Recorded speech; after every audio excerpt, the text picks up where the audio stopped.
Welcome to Emily Academy, Hyderabad. This is Dr. Moses. Deputy Educational Officer మరి విద్యాశాఖలో ఒక group 1తో పోల్చదగిన job. మరి ఒక డివిజన్కు ఒక బాస్గా, కింగ్గా లేక క్వీన్గా ఉండే అవకాశం ఉంది. దాదాపుగా 15 years తర్వాత నోటిఫికేషన్ వచ్చింది. చాలామంది అప్లై చేశారు.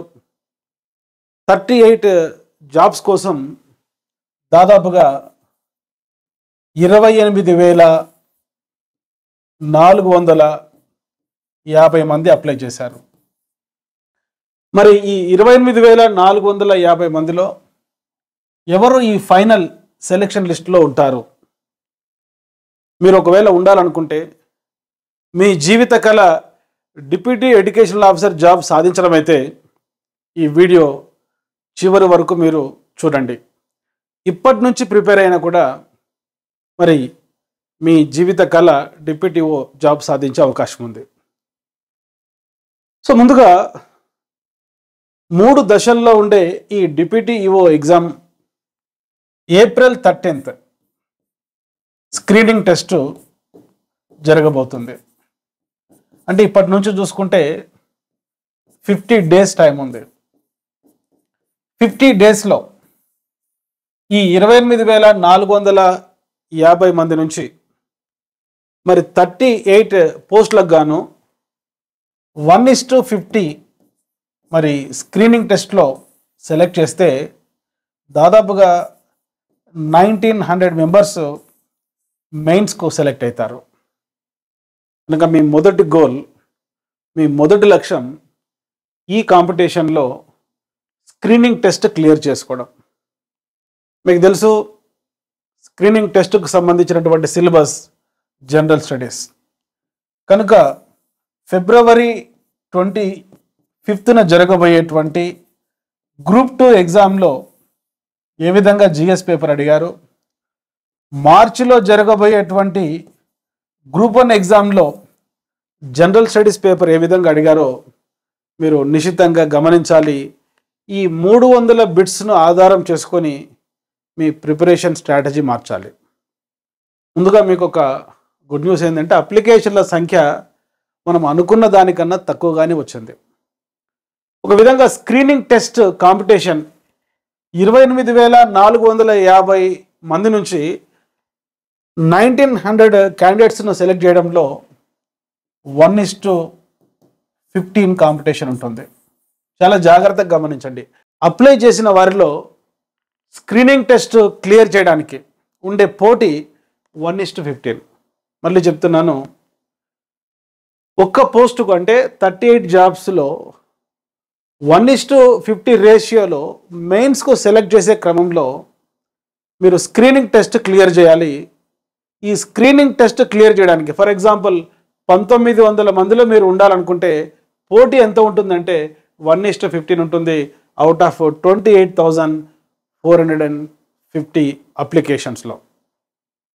కనుక ఈ రోజు నుంచి ఈ వీడియో చూసి మీరు ప్రిపేర్ అయిన ఈ స్క్రీనింగ్ టెస్ట్ గట్టెక్కవచ్చు. దానికి ముందు February 25th జరగబోయేటువంటి జిఎస్ పేపర్, మార్చిలో జరగబోయేటువంటి గ్రూప్ 1కు సంబంధించిన జిఎస్ పేపర్, గతంలో ఆంధ్రప్రదేశ్ ఫామ్ అయిన తర్వాత కానీ అంతకుముందు కానీ గ్రూప్ 2 స్థాయిలో, గ్రూప్ 1 స్థాయిలో జిఎస్ పేపర్స్ కలెక్ట్ చేసుకొని ఫర్ ఎగ్జాంపుల్ ఒక 5 పేపర్స్ మీరు కలెక్ట్ చేశారనుకోండి. ఈ 5 పేపర్స్కు సంబంధించి దాదాపుగా 750 ప్రశ్నలు మీరు విశ్లేషణ చేయండి. ఈ 750 క్వశ్చన్స్ మీకు ఇచ్చిన డిప్యూటీ ఎడ్యుకేషనల్ ఆఫీసర్కి సంబంధించి స్క్రీనింగ్ టెస్ట్ సిలబస్కి సంబంధించి ఈ ప్రశ్నలు ఎక్కువగా ఏ టాపిక్స్లు అడుగుతున్నారో ఆ టాపిక్స్ను మీరు ఫోకస్ చేయండి. అదేవిధంగా April 1st ముందు ఉండేటువంటి కరెంట్ అఫైర్స్, కనీసం ఒక 2 years కరెంట్ అఫైర్స్ పైన మీరు ఎక్కువగా ఫోకస్ చేయండి. ఎందుకంటే ఈ 150 బిట్స్లో కనీసం ఒక 30 to 40 మ్యాక్సిమం 50 బిట్స్ ఈ వర్తమాన వ్యవహారాలకు సంబంధించి ఉండవచ్చు. ఇటీవల మరణించినటువంటి న్యాయ కోవిదుడు ఆయన వాదించిన ప్రఖ్యాతమైన కేసులు ఏమిటి, ఇటీవల భారతరత్న అవార్డులు అందుకున్న వాళ్ళు ఎవరు, అందుకున్న వారిలో రాజకీయ నాయకుడు కానిదెవరు, ఇటీవల అందుకున్న వారిలో, ఇటువంటివన్నీ కూడా మీరు ఫోకస్ చేయాలి. చాలా ఇంపార్టెంట్. ఎప్పుడైనా జనరల్ స్టడీస్ అనేది ప్రతిరోజు మనం చూస్తున్నటువంటి జనరల్ పాయింట్స్ నుంచి అడుగుతారు. అది పాలిటీ కావచ్చు, అది ఎకానమీ కావచ్చు, అది హిస్టారికల్ డెవలప్మెంట్ కావచ్చు, అది జనరల్ సైన్స్ కావచ్చు, అది సైన్స్ అండ్ టెక్నాలజీ కావచ్చు, అది డిజాస్టర్ మేనేజ్మెంట్కి సంబంధించింది కావచ్చు, అది జాగ్రఫీకి సంబంధించినది కావచ్చు, ఏదైనా ఇటీవల వచ్చిన బడ్జెట్ కావచ్చు, ఎకానమీకి సంబంధించినటువంటి కీలకమైన అప్డేట్స్ కావచ్చు, రాష్ట్ర స్థాయిలో జరిగేటువంటి ఇంపార్టెంట్ డెవలప్మెంట్స్ కావచ్చు, జాతీయ స్థాయిలో జరిగేటువంటి డెవలప్మెంట్స్ కావచ్చు, అంతర్జాతీయ స్థాయిలో డెవలప్మెంట్స్ కావచ్చు, వ్యక్తులు కావచ్చు, వ్యవస్థలు కావచ్చు, ప్రదేశాలు కావచ్చు, సాంకేతికపరమైనటువంటి పదాలు కావచ్చు, అరుదైన వ్యాధులు కావచ్చు, ఆ వ్యాధులకు సంబంధించినటువంటి వ్యాక్సిన్లు కావచ్చు, ఇటీవల మరి మీట్ అవుతున్నటువంటి ప్రపంచ కూటములు గ్రూప్స్ కావచ్చు, వివిధ దేశాలలో జరుగుతున్న రాజకీయ పరిణామాలు కావచ్చు, అంతర్జాతీయ స్థాయిలో జరుగుతున్న సైన్స్ అండ్ టెక్నాలజీ కావచ్చు, ఇటీవల వస్తున్న వివాదాస్పదమైనటువంటి గ్రంథాలు, పుస్తకాలు కావచ్చు, అవార్డులు కావచ్చు, రివార్డులు కావచ్చు, క్రీడలు కావచ్చు, ఈ క్రీడలలో స్పోర్ట్స్ కావచ్చు, గేమ్స్ కావచ్చు, అదేవిధంగా ఇటీవల వస్తున్నటువంటి కమిటీలు, కమిషన్లు కావచ్చు, ఏదైనా ఏ చిన్న పాయింట్ని కూడా మీరు పోగొట్టకుండా 2024 మరి ఏప్రిల్ 1 ముందు ఒక 2 years కరెంట్ అఫైర్స్ అంతా కూడా గ్యాదర్ చేసుకొని ఈ 5 to 10 జిఎస్ పేపర్స్ను మీరు ఏ ప్రశ్న అడిగారు, దానికి ఆన్సర్ ఏమిటి, మిగతా 3 ఆప్షన్స్కు ఏది కరెక్ట్ సమాధానం. మళ్ళీ చెప్తున్నా, ఎప్పుడైనా గత ప్రశ్నాపత్రాలు విశ్లేషణ చేసేటప్పుడు 4 ఆప్షన్స్ ఉంటాయి. ఇది ఎంసీక్యూ మల్టిపుల్ చాయిస్ క్వశ్చన్కి సంబంధించింది. మీకు ఒక అద్భుతమైన టెక్నిక్ చెప్తున్నా, ఎప్పుడైనా ఆన్సర్ చేసేటప్పుడు 1, 2, 3, 4 ఆప్షన్స్ ఉంటే ముందు ఎలిమినేషన్ చేసుకోవాలి, ఏది సరికాదు. సో నోన్ టు అన్నోన్, బాగా తెలిసిన అంశాలను ఎలిమినేట్ చేసుకుంటూ తెలియని అంశాన్ని సాధించాలి.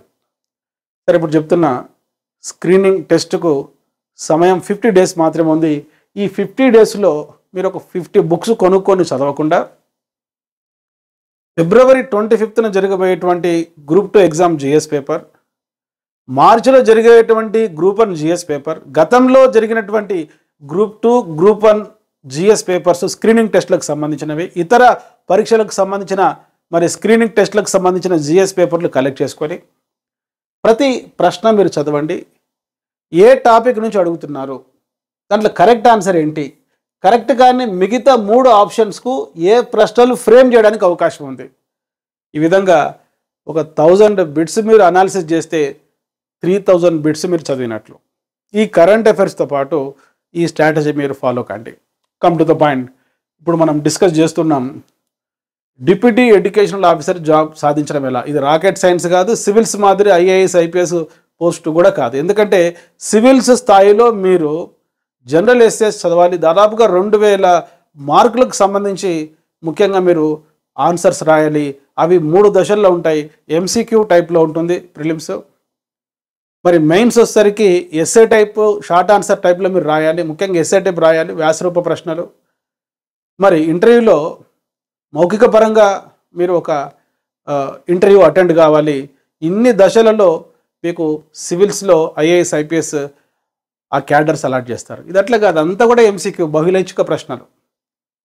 మీరు ఎంత అదృష్టవంతులు అంటే ఆన్సర్ కూడా ఈ 4 ఆప్షన్స్లో ఉంటుంది. అది కనుక్కోవడమే game. Come to the point చెప్తున్నాను. వచ్చిన అప్లికేషన్ల సంఖ్య, ఈ వీడియో మళ్ళీ పదే రిపీట్ చేస్తూ మీరు చూడండి. వచ్చిన అప్లికేషన్ల సంఖ్య 28,450. ఉండేటువంటి పోస్టుల సంఖ్య 38. సో 1:50 రేషియోలో స్క్రీనింగ్ టెస్ట్ నుంచి మెయిన్స్కి ఎంపిక చేస్తే 1900 మంది మెయిన్స్ ఎగ్జామ్ రాయబోతున్నారు. 1900 మెంబర్స్ రాయబోతున్నారు. ఈ 1900 మెంబర్స్లో మీరు ఉండాలంటే మరి వచ్చిన అప్లికేషన్లలో చూసుకుంటే కాంపిటీషన్ 1:15 ఉంటుంది.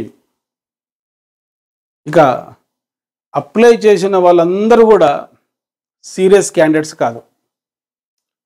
ఒకసారి ఈ గైడెన్స్ వినండి. సో సాధారణంగా ఈ వచ్చిన అప్లికేషన్స్ మనం జాగ్రత్తగా గమనిస్తే 28,450 మందిని మనం 4 రకాలుగా వర్గీకరిద్దాం. A category, B category aspirants, C category aspirants, D category aspirants. సరే, ఒక్కొక్క కేటగిరీలో 7,000 మంది ఉన్నారనుకుందాం. ఈ డి కేటగిరీ వాళ్ళు ఎలా ఉంటారంటే అప్లై చేస్తారు కానీ స్క్రీనింగ్ టెస్ట్ డేట్ మర్చిపోతారు. వాళ్ళు ఏ పుస్తకాలు కొనరు. ఏదో అందరు అప్లై చేశారు కదా, మేము కూడా అప్లై చేసామని అప్లై చేస్తారు. వీరిలో కొంతమంది అసలు పరీక్ష కూడా రాయరు. కనుక వీళ్ళు నిజమైన కాంపిటీషన్ కాదు. ఇటువంటి అభ్యర్థులు ఒక దాదాపుగా 7,000 మంది ఉంటారు. సో 7,000 మంది డిప్యూటీఓ జాబ్ బలంగా నాకు రావాలి అని సీరియస్గా చదవరు. సీరియల్స్ చూసుకుంటూ, ఎక్కువగా సోషల్ మీడియాలో ఉంటూ, ఇంకా ఎగ్జామినేషన్స్కి 10 రోజుల ముందు కూడా జిఎస్కు ఏం చదవాలని ఫోన్ చేస్తూ ఉంటారు. 13th ఎక్కువగా మ్యారేజెస్, సోషల్ ఫంక్షన్స్ ఉంటే వాటికి అటెండ్ అయ్యి ఎగ్జామ్ మర్చిపోతారు. మరుసటి రోజు మళ్ళీ అడుగుతారు ఎప్పుడు స్క్రీనింగ్ టెస్ట్ అని. అందరూ కాదు, వీరిలో 7,000 మందిలో కొంతమంది. ఈ కేటగిరీ మనకు నిజమైన పోటీ కాదు. ఇక సి కేటగిరీ వాళ్ళు ఎలా ఉంటారు? వీళ్ళకి తెలుసు April 13th స్క్రీనింగ్ టెస్ట్ ఉంటుంది. దానికి జిఎస్ మనం చదువుకోవాలి. ఈ సిలబస్ అంతా మాత్రం చదువుతారు వీళ్ళు. సిలబస్ చదువుతారు కానీ ఎన్ని పేపర్స్ ఉంటాయి, మెయిన్స్కు 3 పేపర్స్ ఉంటాయి, స్క్రీనింగ్ టెస్ట్లో 1 పేపర్ ఉంటుంది జిఎస్. ఆ సిలబస్ అంతా కూడా అప్పచెప్పమంటే చూడకుండా చెప్పలేని వారు ఈ సి కేటగిరీ వాళ్ళు. సిలబసే చెప్పలేని వారు సిలబస్ లోపల ఉండేటువంటి టాపిక్స్ ఏమిటివి, సబ్ టాపిక్స్ ఏముంటాయి, ఎడ్యుకేషన్లో ఏం టాపిక్స్ ఉంటాయి, ముందు స్క్రీనింగ్ టెస్ట్ గట్టెక్కితే కదా నేను ఎడ్యుకేషన్ చదివేది అనుకుంటారు వాళ్ళు. సో వీళ్ళు కూడా మనకు కాంపిటీషన్ కాదు. ఇక బి కేటగిరీ విద్యార్థులు. ఈ బి కేటగిరీ విద్యార్థులు డిప్యూటీఓ జాబ్ సాధించాలనుకుంటారు. జిఎస్లో ఏ టాపిక్స్ ఉంటాయో తెలుసు, కొన్ని బుక్స్ కలెక్ట్ చేసుకొని చదువుతారు. పేపర్ 2 ఎడ్యుకేషన్, పేపర్ 3 ఎడ్యుకేషన్, మెయిన్స్కు సంబంధించి కూడా కొంత మెటీరియల్ తెప్పించుకొని ఆన్లైన్ క్లాసెస్ వింటూ ఉంటారు. కానీ వీళ్ళు లోపించిన ఒక అంశం ఏంటంటే కన్సిస్టెన్సీ, నిలకడ అనేది ఉండదు 7,000 మందికి. మన ఇండియన్ క్రికెట్ టీం మాదిరి ఎప్పుడు గెలుస్తారో ఎప్పుడు ఓడుతారో అన్నట్లు ఉంటుంది వీళ్ళ ప్రిపరేషన్. చాలా జాగ్రత్తగా గమనించండి. వీళ్ళ దగ్గర బుక్స్ కలెక్షన్ ఉంటుంది. ఒకరోజు బాగా చదివితే ఒకరోజు బర్త్డే ఉందని, పెళ్ళి ఉందని, ఆరోగ్యం బాగలేదని ఎక్కువగా కూడా వాయిదా మనస్తత్వం ఉంటుంది ప్రిపరేషన్లో. ప్రోక్రాస్టినేషన్ అనేది ఉంటుంది. వీరు కూడా నిజమైనటువంటి కాంపిటీషన్ కాదు. ఈవెన్ దో వాళ్ళకు సిలబస్ పైన పట్టు ఉన్నా, సిలబస్కు సంబంధించిన ప్రిపరేషన్ బుక్స్ ఉన్నా అంతిమంగా విజేతలు కాలేరు. ఇక ఏ కేటగిరీ స్టూడెంట్స్ ఎలా ఉంటారు? చాలా జాగ్రత్తగా వినండి. డిప్యూటీఓ నోటిఫికేషన్ రాకముందు నుంచే ఒక బలమైన లక్ష్యం ఉంటుంది. విద్యాశాఖలో ఒక డివిజన్లో ఉన్న పాఠశాలలను ప్రభావితం చేయడంలో, పరిపాలన చేయడంలో డిప్యూటీ ఈఓ జాబ్ అనేది ఒక ఛాలెంజింగ్ జాబ్, ఒక మంచి కరిస్మాటిక్ జాబ్, ఒక మంచి చామ్ ఉన్నటువంటి జాబ్ అని వీళ్ళు ప్రిపేర్ అవుతుంటారు. నోటిఫికేషన్ రాకముందు నుంచి ఎప్పుడైతే ఆర్థిక శాఖ క్లియరెన్స్ ఇస్తుందో డిప్యూటీ ఎడ్యుకేషన్ ఆఫీసర్కి సంబంధించి, అప్పటి నుంచే సిలబస్ రిలీజ్ చేసినప్పటి నుంచే వీరు జిఎస్ చదువుతూ ఉంటారు, ఎడ్యుకేషన్ కూడా చదువుతూ ఉంటారు. ఎమిలీ అకాడమీ లాంటి ఆన్లైన్ ప్లాట్ఫామ్లో అప్పుడప్పుడు ఇటువంటి గైడెన్స్ ప్రోగ్రామ్స్ కూడా పూర్తిగా చూస్తుంటారు. గతంలో ఉన్న ఎడ్యుకేషన్కు సంబంధించిన వీడియోస్ అన్నీ కూడా అప్లోడ్ చేసినవి చూస్తుంటారు. కొంతమంది ఆన్లైన్లో ఎడ్యుకేషన్ కూడా ప్రిపేర్ అవుతుంటారు, జిఎస్ కూడా చదువుతుంటారు, సమప్రాధాన్యత ఇస్తారు. చాలా జాగ్రత్తగా వినండి. వీరిలో కన్సిస్టెన్సీ అనేది ఉంటుంది. కంటెంట్ పైన చాలా పట్టు ఉంటుంది. చాలా ఇంపార్టెంట్ ఇక్కడ. కన్సిస్టెన్సీ, నిలకడగా చదువుతారు. కంటెంట్ పైన మరి ఒక మంచి పట్టు ఉంటుంది, ముఖ్యంగా క్లారిటీ ఉంటుంది. 3 Cలు ఉంటాయి ఏ కేటగిరీ విద్యార్థులకు. క్లారిటీ, గ్రూప్ 2 నాకు వద్దు, గ్రూప్ 1 నాకు వద్దు, డిఎస్సి వద్దు, మోడల్ స్కూల్స్ వద్దు, గురుకుల వద్దు, జాతీయ స్థాయిలో సివిల్స్ వద్దు, నేను డిప్యూటీ ఎడ్యుకేషనల్ ఆఫీసర్ జాబ్ కావాలి. Jack in all trades but master of none అని ఒక సామెత ఉంది. అన్ని రంగాలలో ప్రవేశం ఉన్నవాడికి ఏ రంగంలో కూడా పరిపూర్ణత ఉండదు. కనుక వీళ్ళు అన్ని రంగాలలో చెయ్యి పెట్టరు, ఏదో అప్లై చేస్తారు. కానీ మరి ఒక చెట్టు పైన ఉన్న పక్షి యొక్క కన్నును ఎంత ఏకాగ్రతతో చూస్తాడో ఒక విలువిద్యలో తర్ఫీదు పొందే వ్యక్తి ఆ విధంగా క్లారిటీ ఉంటుంది. నేను ఈ యొక్క 50 డేస్లో స్క్రీనింగ్ టెస్ట్ క్లియర్ చేసుకోవాలి. ఆ తర్వాత 50 డేస్లోనో లేక ఒక 60 డేస్లోనో జరగబోయేటువంటి ఈ యొక్క మెయిన్స్లో ఎడ్యుకేషన్ పైన పట్టు సాధించాలి అని ఒక క్లారిటీ ఉంటుంది. ఈ 7,000 మందిలో ఈ 7,000 మంది నిజమైన కాంపిటీషన్ ఈ 38 పోస్టులకు సంబంధించి. ఇప్పుడు చెప్పుకుంటూ వస్తున్నా, డి కేటగిరీ వాళ్ళు జస్ట్ అప్లై చేస్తారు, అందరు అప్లై చేస్తున్నారు, ఫ్రెండ్స్ అప్లై చేస్తున్నారు, రిలేటివ్స్ చెప్పారు కాబట్టి బయట అందరికి చెప్పుకుంటారు డివై ప్రిపేర్ అవుతున్నామని. వాళ్ళ దగ్గర సిలబస్ అనేది ఉండదు, పుస్తకాలు ఉండవు. ఎమిలీ అకాడమీ లాంటి ప్రామాణికమైనటువంటి ప్రొఫెషనల్ క్లాసెస్ అసలు వాళ్ళు యూట్యూబ్లో కూడా చూడరు. యాప్ ఇన్స్టాల్ చేసుకోవడం కాదు, ఎక్కువగా ఈ సోషల్ యాక్టివిటీస్లో ఉంటారు. ఇక రెండవ వారు వీళ్ళకు సిలబస్ అంతా దగ్గర ఉంటుంది, కానీ ఆ సిలబస్ను అప్పచెప్పమంటే సిలబసే చెప్పలేరు. కనుక వీళ్ళు కూడా పోటీ కాదు, 50% అక్కడే పోయారు. ఇక 3వ కేటగిరీ సిలబస్ అప్పచెప్పగలుగుతారు. వీళ్ళ దగ్గర ఆన్లైన్ క్లాసెస్ కూడా తీసుకుంటారు, ఎమిలీ అకాడమీలో కూడా ఆన్లైన్ క్లాసెస్ వింటుంటారు వీళ్ళు. కానీ వీళ్ళకు లోపించిన అంశాలు ఏంటంటే ఒక క్లారిటీ ఉండదు. ఫిబ్రవరి 25న గ్రూప్ 2 రాస్తారు, మార్చిలో ఉన్న గ్రూప్ 1 రాస్తారు, జాతీయ స్థాయి పోటీ పరీక్షలు రాస్తారు, డిఎస్సి అప్లై చేస్తారు కొంతమంది. వీరిలో కొంతమంది మోడల్ స్కూల్స్ కూడా అప్లై చేస్తారు, కొంతమంది రెసిడెన్షియల్ స్కూల్స్ కూడా అప్లై చేస్తారు, కొంతమంది రెసిడెన్షియల్ స్కూల్స్ కూడా అప్లై చేస్తారు. క్లారిటీ గోల్ అనేది ఉండదు. డివైఈఓ అనేది ఒక ఆప్షన్ మాత్రమే, అది ఛాన్స్ మాత్రమే, చాయిస్ కాదు. చాలా జాగ్రత్తగా వినండి. క్లారిటీ గోల్ ఉన్న వాళ్ళు కన్సిస్టెన్సీ చూడండి. లాస్ట్ ఏప్రిల్లో సిలబస్ వచ్చింది, 2023 ఏప్రిల్ మేలో సిలబస్ వస్తే అప్పటి నుంచి ప్రతిరోజు జనరల్ స్టడీస్ చదువుతూ, ఎడ్యుకేషన్ చదువుతూ, ప్రతిరోజు ఒక 3 నుంచి 5 గంటలు కేటాయిస్తూ నిలగడగా చదివే వాళ్ళు ఒక 7,000 మంది ఉంటారు. వీరిలో ఎక్కువగా గవర్నమెంట్ టీచర్స్ ఉంటారు, ఎందుకంటే ఆల్రెడీ వాళ్ళకు ఒక బేస్ ఉంటుంది కాబట్టి. కొంతమంది అన్ఎంప్లాయిడ్ టీచర్స్ కూడా ఉంటారు, ఎంఎడ్ బ్యాక్గ్రౌండ్ వాళ్ళు కూడా ఉంటారు, కొంతమంది వేరే సర్వీసెస్లో ఉండే వాళ్ళు కూడా ఉంటారు. కానీ ఇక్కడ చాలా ఇంపార్టెంట్ కన్సిస్టెన్సీ. నిలకడగా చదువుతారు, వాయిదా మనస్తత్వం అనేది ఉండదు, సోషల్ మీడియాలో ఫేక్ వార్తలు నమ్మరు, ఎగ్జామినేషన్ ఏప్రిల్ 13న జరుగుతుందనేటువంటి సీరియస్నెస్ వాళ్ళలో ఉంటుంది. తర్వాత కంటెంట్ ఇంప్రూవ్ చేసుకుంటారు. జిఎస్కు సంబంధించి కొంతమంది జిఎస్ మాత్రమే చదువుతారు, రోజుకు ఒక 6 గంటలు చదివితే 6 గంటలలో 4 గంటలు జిఎస్ చదివితే ఒక 2 గంటలు ఎడ్యుకేషన్ కూడా చదువుతూ ఉంటారు ఈ 7,000 మంది. సో మీరు ఏ కేటగిరీలో ఉన్నారు? ఈ 28,450 అప్లికేషన్స్లో డి కేటగిరీలో ఉన్నారా, లేక సి కేటగిరీలో ఉన్నారా, బి కేటగిరీలో ఉన్నారా, ఏ కేటగిరీలో ఉన్నారా? సార్ నేను డి కేటగిరీలో నుంచి ఏ కేటగిరీకి రావాలనుకుంటున్నాను, ఇప్పుడు నుంచి ఏమైనా చదివితే అవకాశం ఉందా? చూడండి, ఇది ఒక రాకెట్ సైన్స్ కాదు, ఇది ఒక స్పేస్ టెక్నాలజీ కాదు. ఇప్పటి నుంచి చదువుకున్న ముందు నీ లక్ష్యం ఏంటంటే స్క్రీనింగ్ టెస్ట్ క్లియర్ చేసుకోవాలి.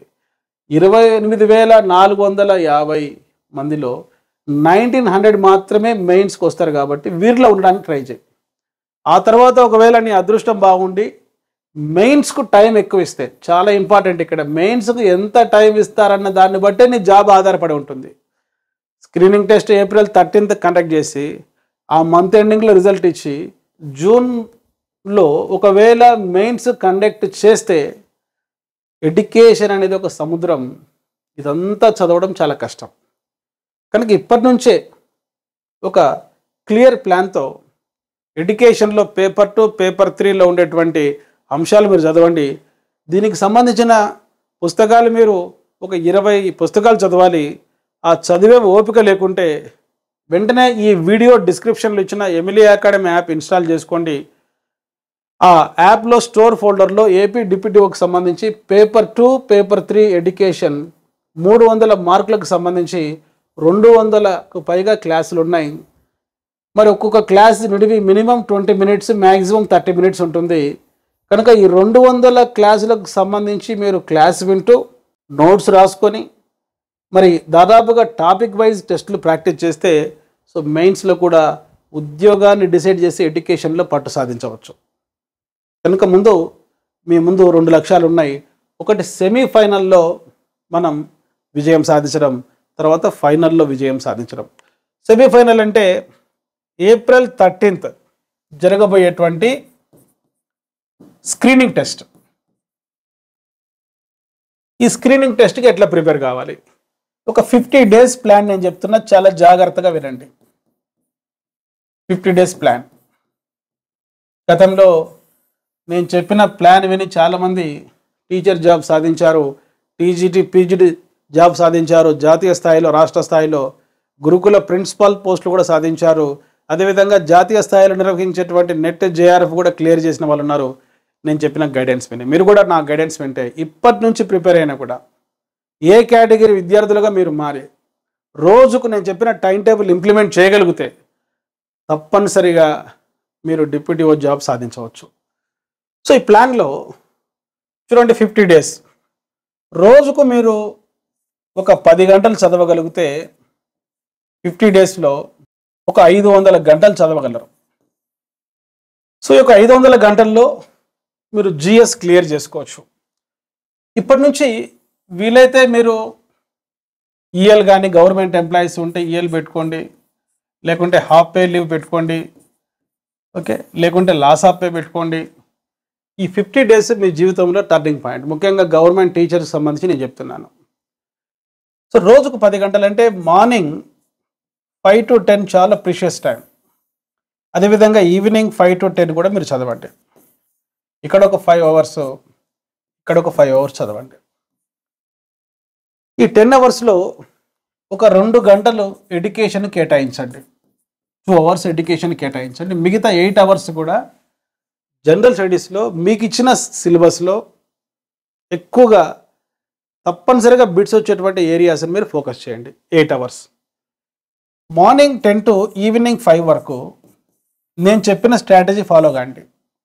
గత GS question papers, general studies question పేపర్స్ను సాల్వ్ చేయండి. అదేవిధంగా ఈ జిఎస్లో గతంలో అది గ్రూప్ 2 జనరల్ స్టడీస్ పేపర్ కావచ్చు, గ్రూప్ 1 కావచ్చు, ఒక 10 పేపర్స్ జిఎస్ పేపర్స్ కలెక్ట్ చేసుకొని ప్రతి ప్రశ్నను అనాలిసిస్ చేస్తూ ఏ ఏరియాస్ పైన అడుగుతున్నారో ఈ 10 to 5 మధ్యలో ఒక 5 గంటలు చదవండి.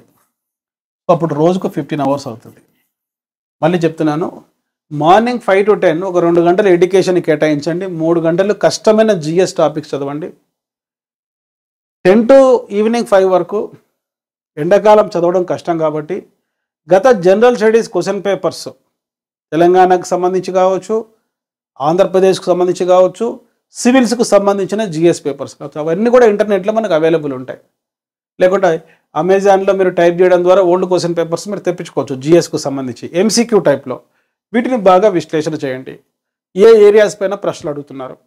ఇదే సందర్భంలో ఇక్కడ మీరు కరెంట్ అఫైర్స్ కూడా బాగా చదవాలి. లాస్ట్ 2 years కరెంట్ అఫైర్స్ చదవాలి. అదేవిధంగా ఈవినింగ్ 5 to 10 ఈజీ సబ్జెక్ట్స్, మీకు ఏది ఈజీ అనిపిస్తే ఆ ఈజీ సబ్జెక్టు జిఎస్కు సంబంధించి చదవండి. మార్నింగ్ 5 to 10 కష్టంగా ఉన్నటువంటి, ఫర్ ఎగ్జాంపుల్ జాగ్రఫీ కష్టం ఉంది, ఉదయంపూర్ చదవండి. హిస్టరీ సులభంగా ఉంది, ఈ టైంలో చదవండి. కానీ చాలా టైం మనకు వేస్ట్ అవుతుంది. ఎట్లా టైం వేస్ట్ అవుతుందంటే ప్రాక్టికల్గా ఆలోచిస్తే మొబైల్ ఫోన్, ఈ ఫోన్లో ఎస్ఎంఎస్లు చూడడం ద్వారా, వాట్సాప్లో ఉండే మెసేజ్లు చూడడం ద్వారా, యూట్యూబ్లో ఉండేటువంటి షార్ట్స్ చూడడం ద్వారా, ఫేస్బుక్ చూడడం ద్వారా మీకు వచ్చేటువంటి ఫోన్ కాల్స్ అటెండ్ కావడం వల్ల రోజుకు 3 గంటలు టైం వేస్ట్ అవుతుంది. చూడండి. అదేవిధంగా ఈ 50 డేస్లో మీరు కొంత ఫంక్షన్స్కి అటెండ్ కావాలి. ఈ ఫంక్షన్స్ స్కూలుకు సంబంధించింది కావచ్చు, మరి మీ యొక్క నైబర్స్కు సంబంధించినవి కావచ్చు, రిలేటివ్కి సంబంధించినవి కావచ్చు, ఫ్రెండ్స్కు సంబంధించినవి కావచ్చు. కొన్ని అవాయిడ్ చేయలేనివి ఉంటాయి. సో ఇక్కడ మీకు కొంత టైం వేస్ట్ అవుతుంది. అదేవిధంగా మీకు ఇంకొక జబ్బు ఉంటుంది, పోస్ట్పోన్. సో రేపు చదువుదాం, వాయిదా మనసత్వం, ప్రోక్రాస్టినేషన్ అనేది ఉంటుంది. కనుక దీనివల్ల కూడా కొంత టైం వేస్ట్ అవుతుంది. అప్పుడప్పుడు నా హెల్త్ బాగలేదని నీకు నువ్వు పోస్ట్పోన్ చేసుకుంటావు.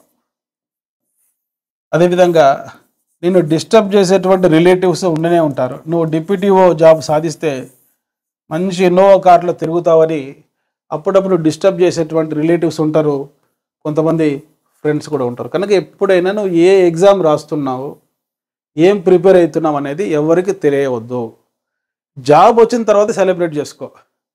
జాబ్ రాకముందే నేను సివిల్స్ ప్రిపేర్ అవుతున్నా, జాబ్ రాకముందే నేను గ్రూప్ 1 ప్రిపేర్ అవుతున్నా, జాబ్ రాకముందే నువ్వు డిప్యూటీఓ ప్రిపేర్ అవుతున్నా అని అందరికి చెప్పుకుంటే నీకన్నా రిజల్ట్ గురించిన ఆతృత ఈ రిలేటివ్స్కు ఫ్రెండ్స్కి ఎక్కువ ఉంటుంది. స్క్రీనింగ్ టెస్ట్ అయిపోయిన వెంటనే ఎట్ట రాసినావు వాళ్ళు వినాలి. నువ్వు సక్సెస్ అయినావు అనుకో కొంత జెలసీ ఉంటుంది, ఫెయిల్ అయినావు అనుకో లోపల ఆనందం ఉంటుంది కానీ బయటికి ఎక్స్ప్రెస్ చేయరు, చాలా బాధ ఎక్స్ప్రెస్ చేస్తారు. కనుక వీళ్ళంతా కూడా నువ్వు అవాయిడ్ చేయాలి.